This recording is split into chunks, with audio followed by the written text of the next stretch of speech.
We have two fairway woods under this sort of M umbrella. And with M2, what we've been trying to do and what I think we delivered this last year, which was incredibly long, playable fairway wood. It doesn't have the adjustability that M1 has.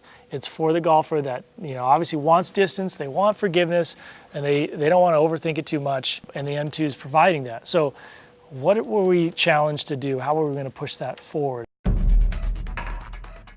Every year we make the bottom of the face more flexible, which makes the entire face more flexible. It starts to allow your face to get too flexible and over the limit. So what you're going to do then is we're going to allow the heel and toe, the sections that aren't going to be at the limit, to get thinner and keep the center face thicker. So what that is our inverted cone technology.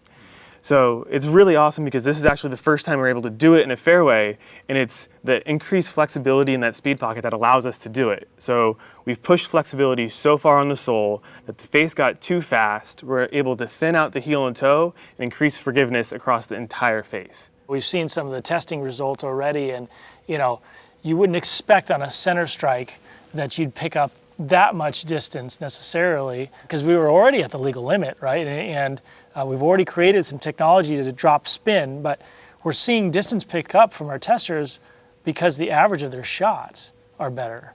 So when they're mishitting it, they're still getting that high launch, low spin condition and protecting that ball speed. And so the benefit of forgiveness is ultimately distance in some cases like this. In the M2 fairway, we also have a geoacoustic design, but it's kind of formulates in a slightly different way. And maybe Todd, you can walk us through it. Geoacoustic is showing up in both the M2 driver and the fairway.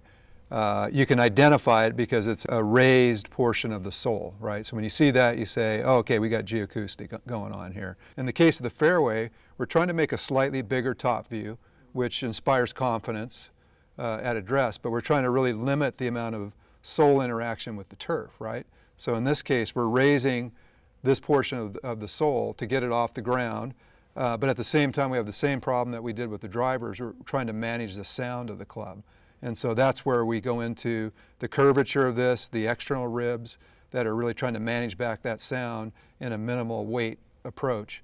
And we're really taking a lot of those ribs out of the inside of the club and putting them on the outside. Putting them on the outside is more mass efficient way of managing the sound as well. So when we first started doing that, we actually had the ribs on the inside. So they were internal ribs and down our traditional path. And we said, okay, well, you can see the way that this is bending and the frequency that this is going at. Well, if I put them on the outside, they'll be more efficient. So we actually put them on the inside and the outside to see what it would come to as far as frequency.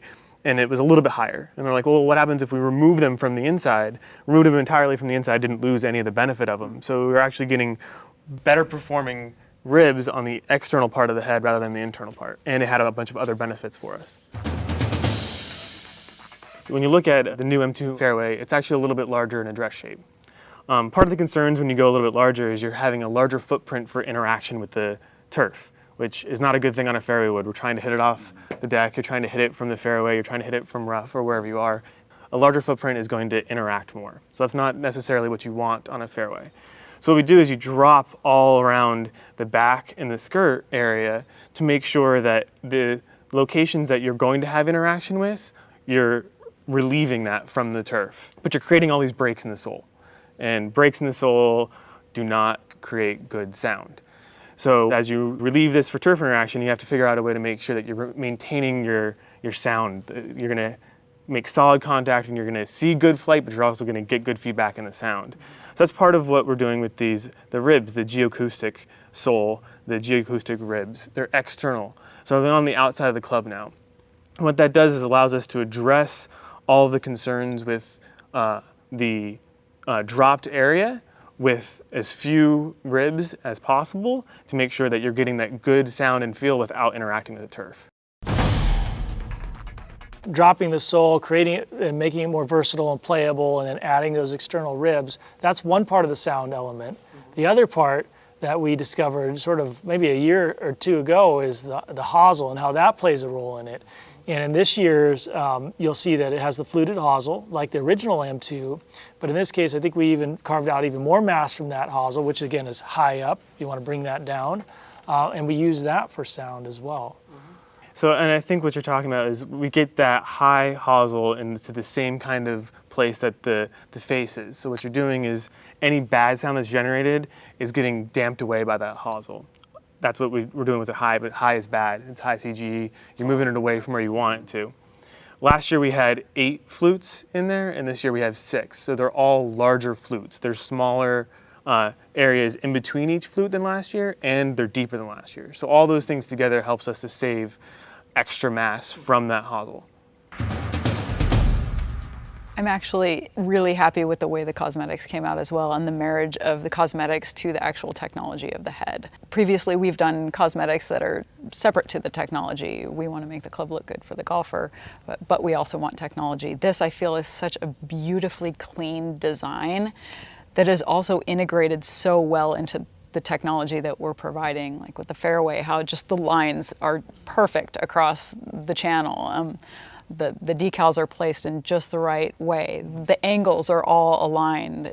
Everything is just done very, very cleanly and very, very precisely, and not in a busy sort of way. It's a very, very premium looking head. Yeah, I think we try hard for the technology tell the story of what's happening, you know, exposing the weights, making sure that's visible. Want the consumer to see that right away and make sure that, wow, this thing looks like it's going to go a mile, or it's there for a reason. A lot of the sound testing, I think, in fact, I hit every iteration that we've ever done in the last 10 years probably. And usually, I'll put the club down, I'll just hit it, okay, next ball, hit it. And this year with the fairways, I put it down, I hit it, and I'm like, wow, that feels really good. And then I look down at the numbers, and it's like I'm hitting a driver. I look up and the ball's flying over the fence. And I'm like, holy cow. But yeah, I hit it, I'm like, wow, that's great. And I look at it, it's M2, I'm like, oh, all right, that's pretty cool. It looks great, and holy cow, it flies far. Sitting here and being able to reflect on all the technologies and innovation and sort of the journey that we've had along the way, I think we've been joking a little bit that, it seems all rosy and great, but there are a lot of times that it's not.